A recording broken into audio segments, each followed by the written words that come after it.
like to begin by announcing some important developments in our war against the Chinese virus. Why do you keep calling this the Chinese virus? A lot Because of it people comes say from it's China. racist. It's not racist at all. No, not at all. It comes from China. Recently, some politicians in the United States have linked the new coronavirus to China, which is a stigmatization of China. We're strongly indignant and firmly opposed to it. The World Health Organization and the international community are clearly opposed to stigmatization and linking the virus to specific countries and regions. They seem to be very China-centric. And we have to look into that. So we're going to look into it. We give a majority of the money that they get. They called it wrong. They missed the call. They could have called it months earlier. They would have known. And they should have known. And they probably did know. So we'll be looking into that very carefully. And we're going to put a hold on money spent to the WHO. We're going to Please don't politicize this virus. It exploits the differences you have at the national level.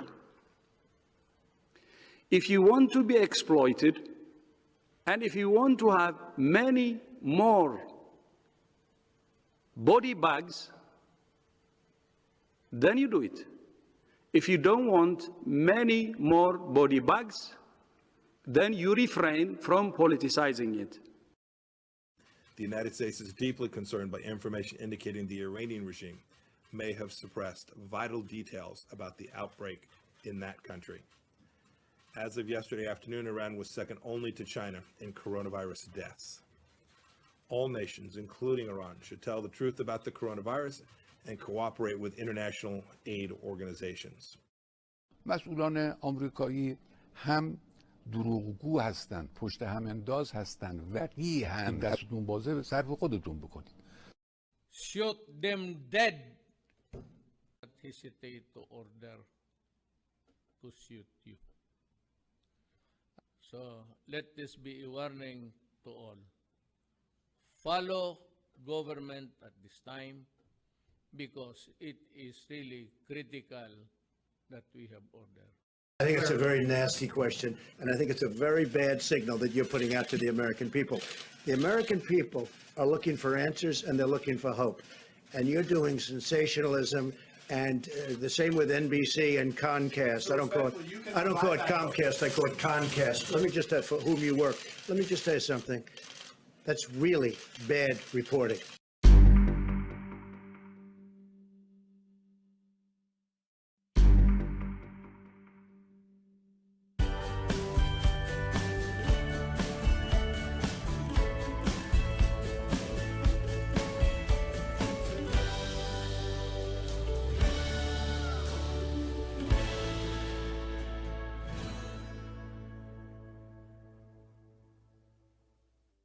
The numbers for US are terrifying, with over 770,000 total cases and over 40,000 deaths. Plus, recovery remains equally low with under 10%. Meanwhile, the cases started to accelerate from 17th of March 2020. It grew from 6,000 odd plus to 770,000 in merely 34 days.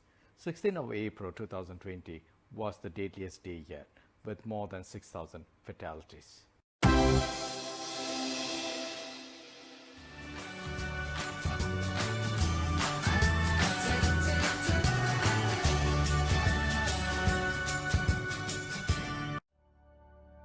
Similarly, the numbers are also terrifying in Spain, with over 200,000 total cases and over 21,000 deaths. However, recovery is very encouraging, with more than 40% recovered till date. As for Spain, the cases started to accelerate from 13th of March 2020. It grew from 4,000 odd plus to over 200,000 in merely 38 days. 30th March 2020 was the deadliest day yet, with more than 1,700 fatalities.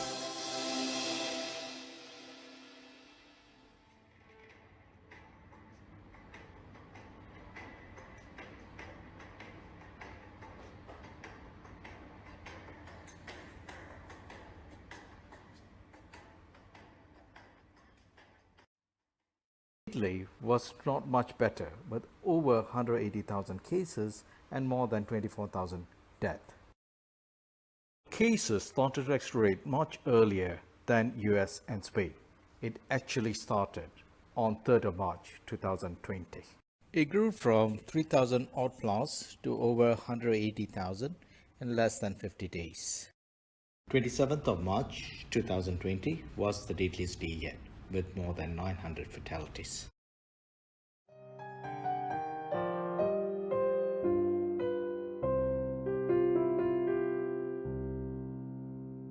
This snapshot was taken on the 21st of April 2020. As you can see, the global cases then stood slightly above 2.4 million. Now, US then recorded some 31% with more than 700,000 cases. Spain with 8% with more than 200,000 cases. Italy with 7% more than 180,000 cases. France with 6% more than 150,000 cases. Germany 6% with more than 140,000 cases. UK 5% with more than 120,000. Now, what's surprising, the rest of the world only recorded 37%. That's like slightly more than 900,000. That's 189 countries I'm talking about, yeah. Now, why do I find this to be interesting? First of all, let's take a look at the United States. The United States has a total population slightly more than 300 million people, and the total number of cases recorded there is close to 800,000. Now, if I take the total cases, divide that with the total population, I'll get something like 0.23%. Now, if you take the 5 countries in Europe, which we spoke about, Spain, Italy, France, Germany, right, combine them all, their total populations almost similar to US with 324 million.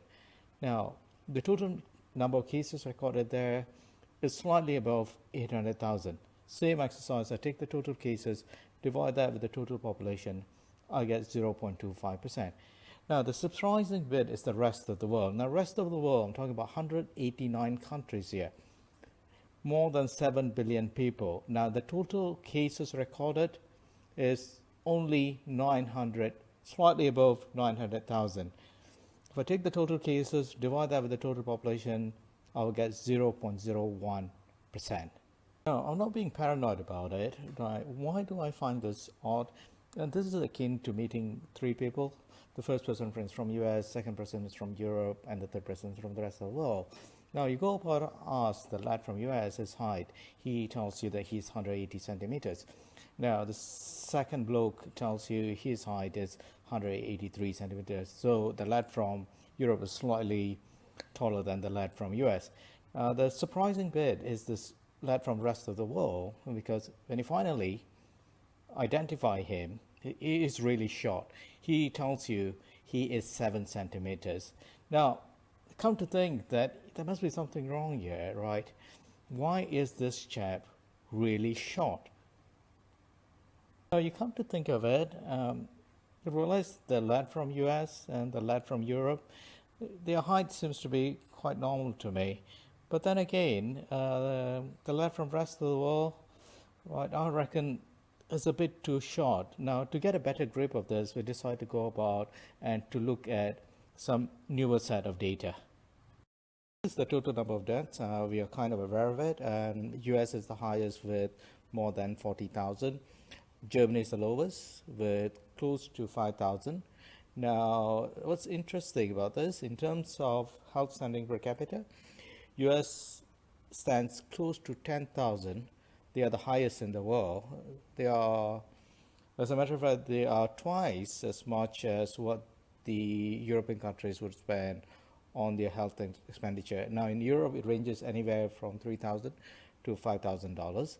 Now, there was a suspicion that the median age tend to play a role in the death cases, so we examined that. This doesn't seem to be true, because if we look at it, US, the median age is 38, and they have more than 40,000 cases. And Germany is a lot older. It's 47.1, and the cases, number of deaths there, it's only close to 5,000. Now, the other interesting thing that we found is in terms of, this is the gold standard for the health service, child mortality. US seems to be pretty much a bit on the high side. They are 6. Now, we see Europe, they're fairly standard. They ranges anywhere from 3 to 4. Now, if you look at Italy and Spain, they are the best of the rest because their child mortality is one of the lowest in the world.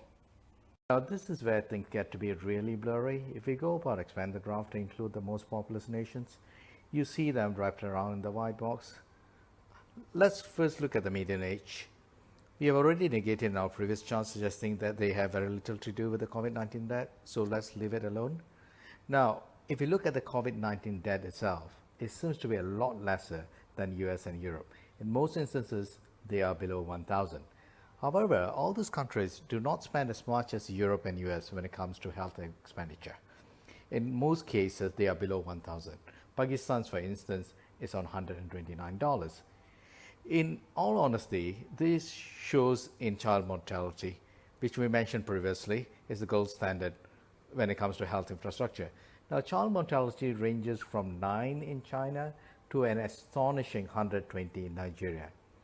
Now, all this makes us to ponder, why is the COVID-19 death so low in other parts of the world?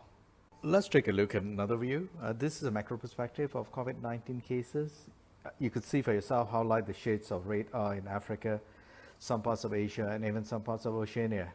Take, for instance, Papua New Guinea. It only has confirmed 7 cases till now. Yemen has only confirmed 1. Now, once again, this makes us to ponder why the numbers are so low, especially at the rest of the world.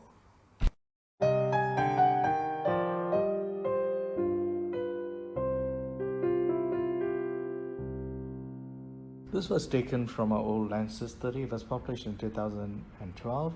It's concerning a bad flu season, which happened in 2009. Yes, it's about the 2009 pandemic influenza A H1N1.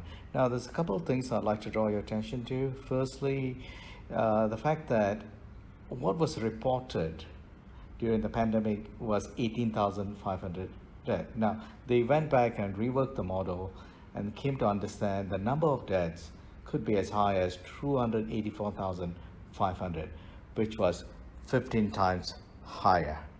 As you can see, this is the concentration map, and if you ask me where were the missing cases were mainly from Africa, some parts of Asia, especially in South Asia, Southeast Asia, and some parts of South America, right? And there were merely very little cases from North America nor Western Europe.